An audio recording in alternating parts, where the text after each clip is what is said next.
Yo, what is up, fam? It's your boy Legend, and I'm back with another video. You already know what this is just by looking at the thumbnail. But if you guys enjoyed the video, make sure to hit that like button and subscribe while you're at it. But without further ado, let's just get to this intro so we can start this what if. I won't give up, I'll never stop till I wash up on the sand or my heart finally stops.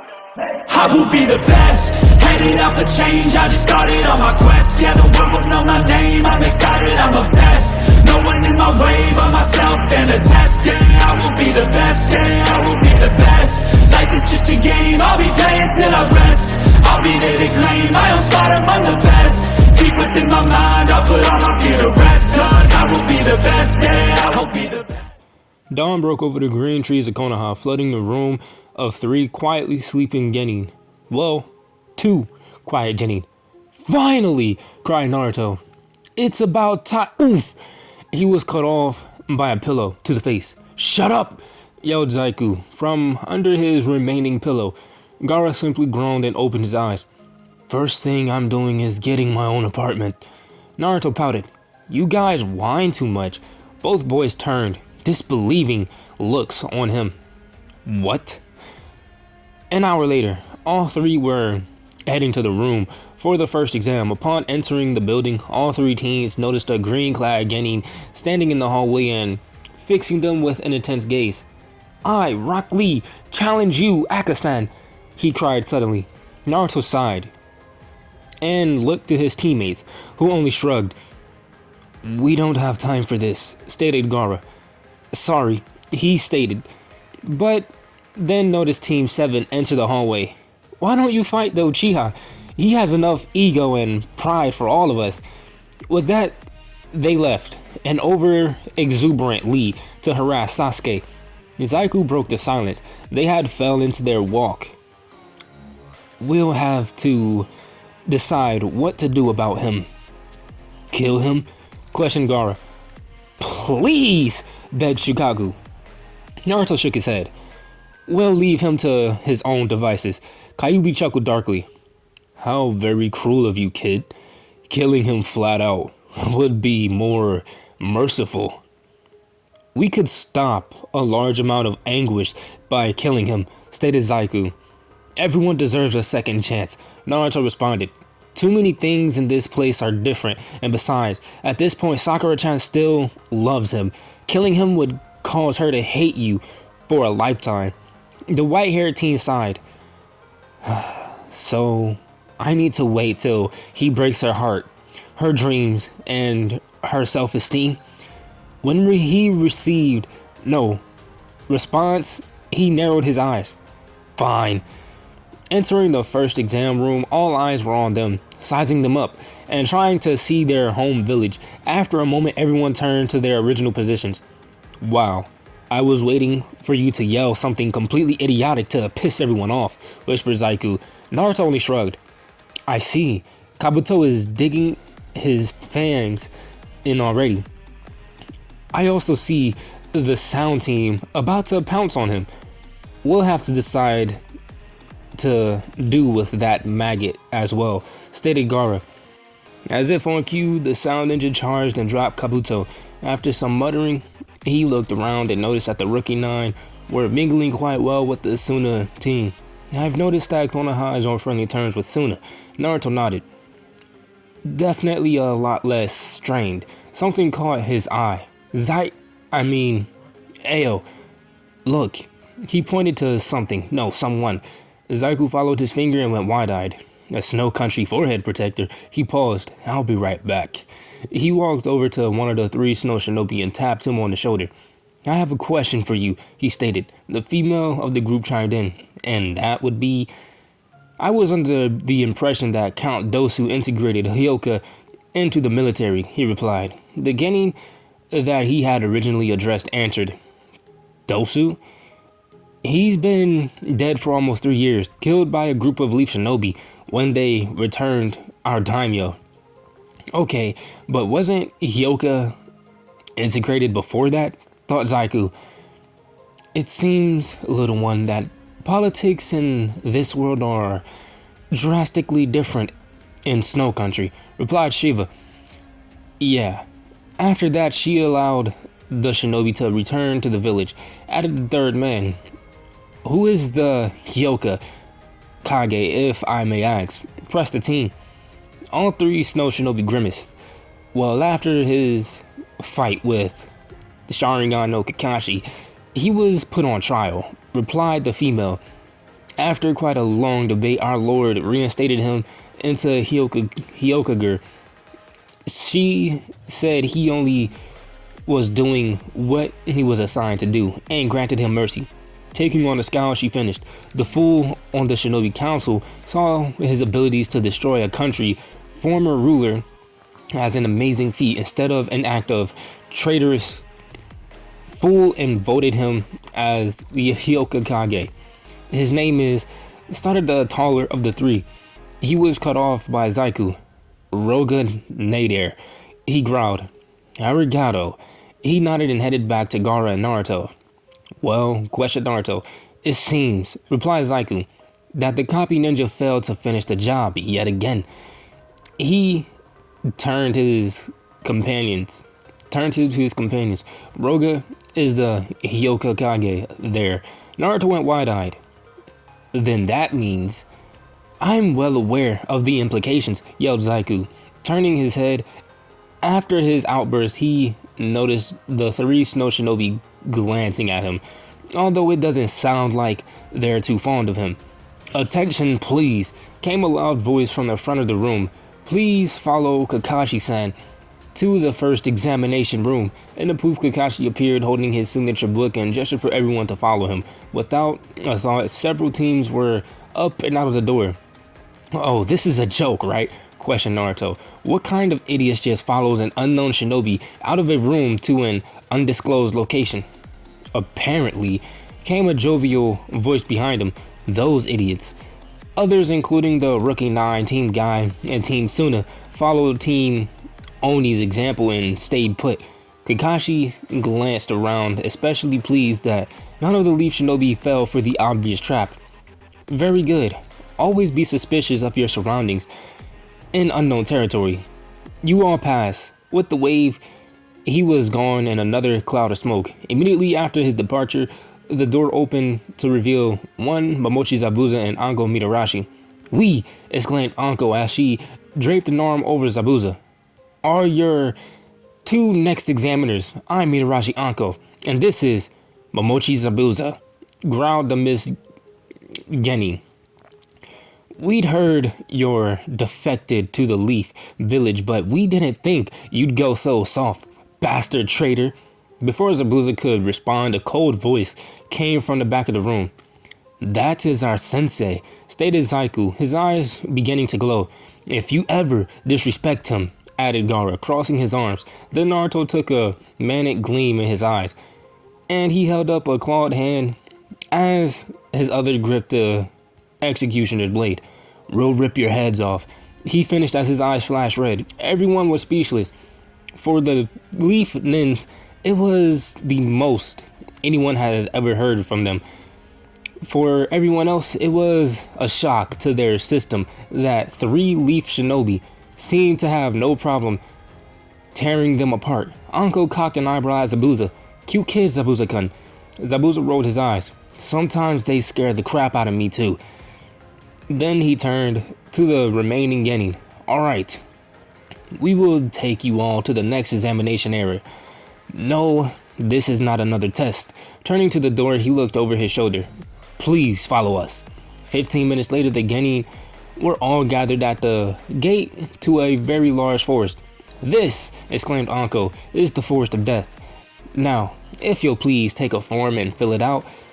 These prevent Konoha from being blamed if you die." Several of the gathered gulped. "You will then turn in your forms at the desk and receive either heaven or earth scrolls." Taking a bite of her dango, she gestured to Zabuza. "Damn, woman eats so much." Rolling his eyes, he continued. "The object is to get to the tower in the center of the forest in 48 hours, with both a heaven and earth scroll."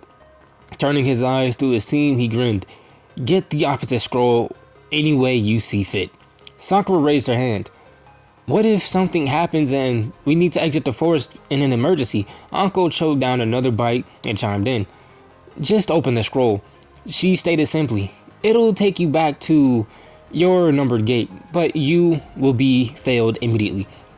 If there are no more questions, please fill out the forms and receive your scrolls, added Zabuza.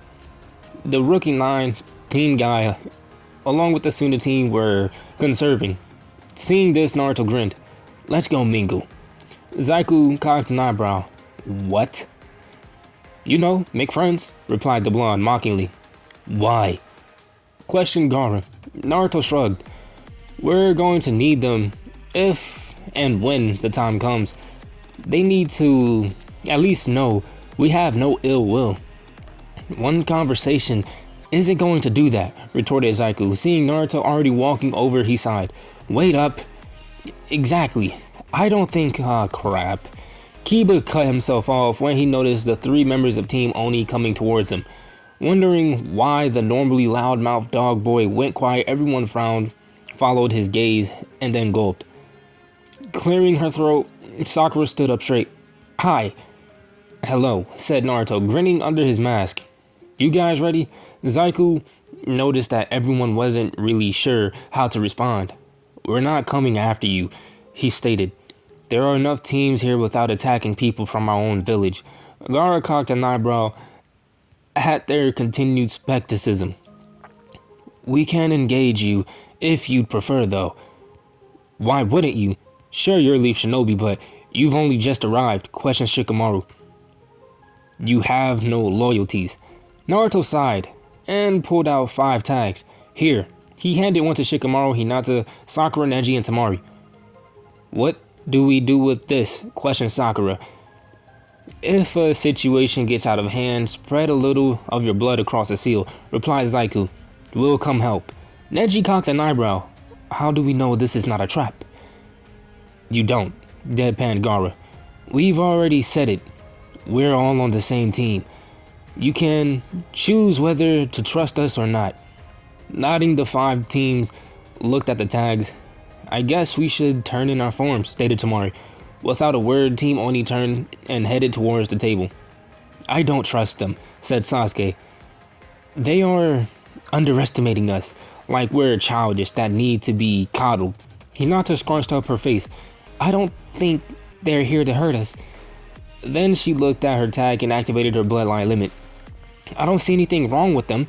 Sasuke offered and turned to the table. Throw that away, Sakura. We don't need their help. Then he turned his eyes to his other teammate. Let's go, Ryu. Yeah, sure, replied the boy. Sakura eyed the tag and didn't notice Naruto approach. Stopping momentarily, he looked at all 5 teams. I know trust isn't easily given, but please believe us when we say we're willing to help you, if you just ask. Please don't think that we wouldn't ask for your help if we thought we needed. That said, he continued to Zaiku and Gaara at the gate 15.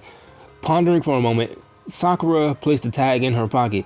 The other teams mimicked her action. I convinced them to keep the tags, said Naruto. Gaara nodded. We can't ask for much more. He looked up and noticed Zaiku staring off into space. You have a lot on your mind. Said the white-haired teen as he nodded. A whole lot of information in only 24 hours will do that to you. 10 minutes later, Zabuza and Anko perched themselves upon the gate numbered 1. Alright, you will begin in 3. Zaiku released his chakra, freezing the ground around his feet and crouched. 2.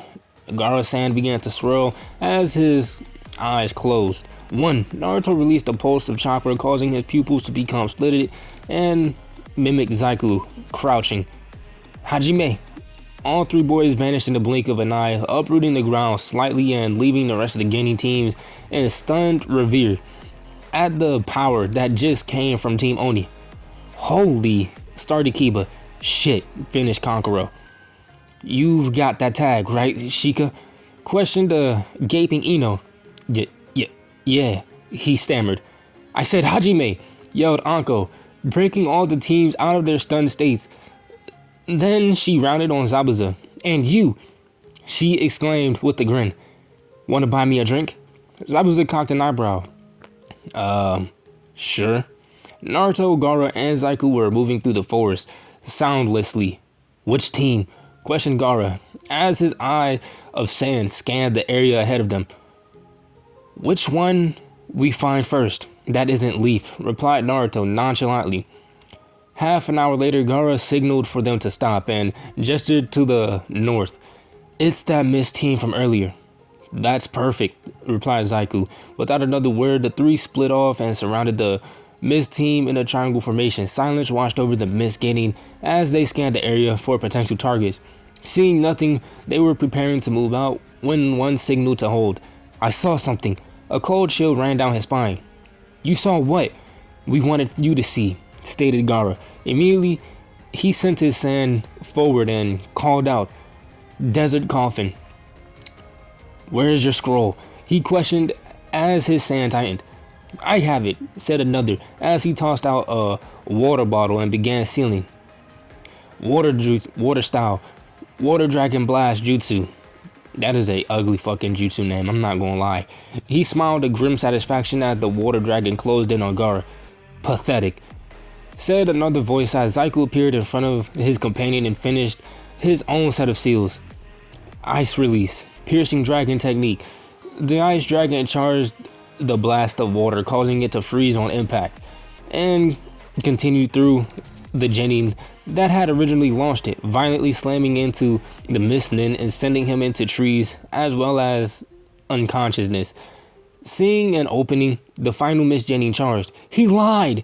he exclaimed, pulling a kunai and launching himself at Gaara and Zaiku. A red and black blur dropped from the trees above.